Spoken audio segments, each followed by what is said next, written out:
मित्रांनो, मी किरण संजय मसले तुमचा आनंददायी शनिवार उपक्रमामध्ये सहर्ष स्वागत करते। आनंददायी शनिवार उपक्रमाचा विषय आहे मुलाखत। आपल्या मुलाखतीसाठी लाभलेल्या आपल्या शासनाच्या शांतप्रिय शिस्तप्रिय असलेला अर्थातच आपल्या सर्वांच्याच लाडक्या श्रीमती रोहिणी मॅडम यांचं मी सहर्ष स्वागत करते। चला तर मग या मुलाखतीला सुरुवात करूया। नमस्कार। सर्वप्रथम मुलाखतीमधला पहिला प्रश्न, तुमचे संपूर्ण नाव? माझे संपूर्ण नाव तुम्हाला माहीतच आहे, पण तरी पुन्हा सांगते। माझे नाव पद्मावती कांतीलाल रोड। तुमचे शिक्षण किती झाले? माझं शिक्षण SSC 10वी पर्यंत, पुढे 12वी सायन्स केलं। सायन्स नंतर मी BA केलं आर्टमधून, आणि नंतर BA नंतर मी B.Ed केलं, आणि B.Ed नंतर मी MA केलं। असं MA B.Ed असं माझं पूर्ण शिक्षण झालेलं आहे। तुम्हाला या क्षेत्रात काय असं वाटतं? म्हणजे मला लहानपणापासूनच जेव्हा मी तुमच्या वयात होते त्यावेळेस जे अधिकारी साहेब लोक यायचे बघा, तर त्यावेळेस त्यांच्याकडे पाहून मला म्हणजे एक दिवस मी यांच्यासारखं साहेब मला होण्याची इच्छा होती।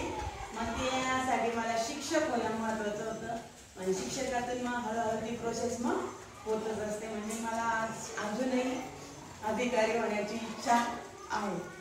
तुम्हाला शिक्षण पूर्ण करण्यासाठी काही अडचणी वगैरे?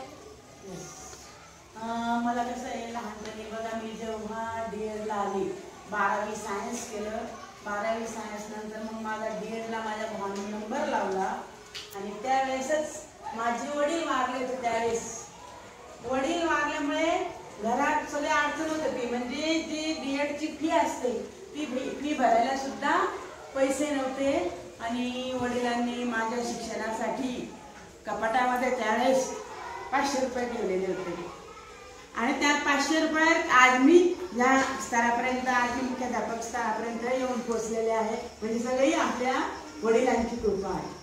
या क्षेत्रात येण्यासाठी तुम्ही काय तयारी केली?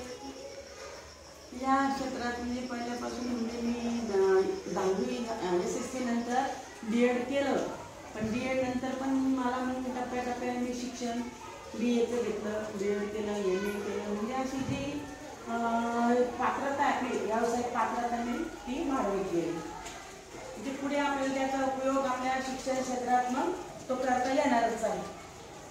या क्षेत्रात तुम्हाला येण्यासाठी कोणत्या अडचणी आल्या? अडचणी म्हणजे घरातूनच अडचणी होत्या, बाकी माझी म्हणजे लहानपणापासून मला अभ्यासाची आवड होतेच। मी पण वर्गात तुमच्यासारखी कशी प्रथम द्वितीय म्हणजे पहिल्या 5 मध्ये माझा नंबर राहायचाच, त्यामुळे शिक्षणाची अडचण नव्हते, आणि अभ्यासात चांगले असल्यामुळे पुढे मी शिकत गेले, आणि मनापासून अभ्यास केला। मनापासून अभ्यास केला तर परमेश्वर पण आपल्याला त्याचं फळ देत राहतो। आणि मी सुद्धा तुम्हाला सांगणे माझं, तुम्ही सुद्धा आता हे बालवय तुमचं, या बालवयापासूनच मनापासून अभ्यास केला, तुम्ही सुद्धा चांगल्या पदावर जाऊन पोहोचाल अशी मला अपेक्षा आहे, खात्री आहे। तुम्ही ते करू पण शकता। या क्षेत्रात येण्यासाठी तुम्हाला कोणाचे मार्गदर्शक म्हणजे मी जेव्हा प्राथमिक शाळेत होते, तर प्राथमिक शाळेमध्ये माझ्या मुख्याध्यापिका होत्या भोसले मॅडम। या मला वैयक्तिक माझ्याकडे लक्ष देत होत्या। त्यावेळेस म्हणजे मला शाळा इतकी आवडत नव्हते, पण एकमेव मुख्याध्यापक होते की त्यांनी मला या माझ्या पाठीशी त्या म्हणजे वैयक्तिक माझी विचारपूस करणं, सगळं नावाने ओळखणं, आणि त्यांची जे प्रेरणा फक्त माझ्या पाठीशी होती, म्हणजे माझ्या मुख्याध्यापिका भोसले मॅडम। तुम्ही या कामाव्यतिरिक्त कोणता छंद जोपासता? या व्यतिरिक्त आहे ना, म्हणजे मला कसं वाचन करते, पण मग याच्या व्यतिरिक्त गाणं ऐकायला म्हणजे श्रवण करायला जास्त आवडतं। घरी मी एक माझी म्हणजे अलेक्सावर मी जे आपल्याला मनपसंत गाणे असते ना ते गाणं लावायचं, मस्तपैकी ऐकायचं। तुम्ही या मुलांना काही संदेश देऊ शकता? या मुलांना हे सांगायचे की एकमेव तुमच्या वर्गाचं शिस्त चांगली आहे, वर्ग शिक्षक नसले तरी तुमच्या वर्गाकडे लक्ष राहतं. कोणी मॉनिटर येतं, मॉनिटर सुद्धा पूर्ण वर्गाकडे लक्ष देत राहतो. म्हणजे एकंदरीत आपल्याला शिस्तीची जाणीव निर्माण झालेली आहे.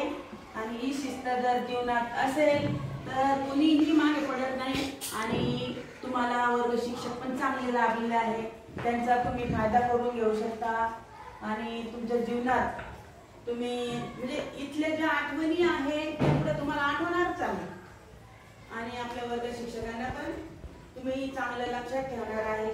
शाळेचा जो घटक तुम्हाला मार्गदर्शन वाटला त्या घटकाचं तुम्ही लक्ष तुमच्या राहणारच आहे.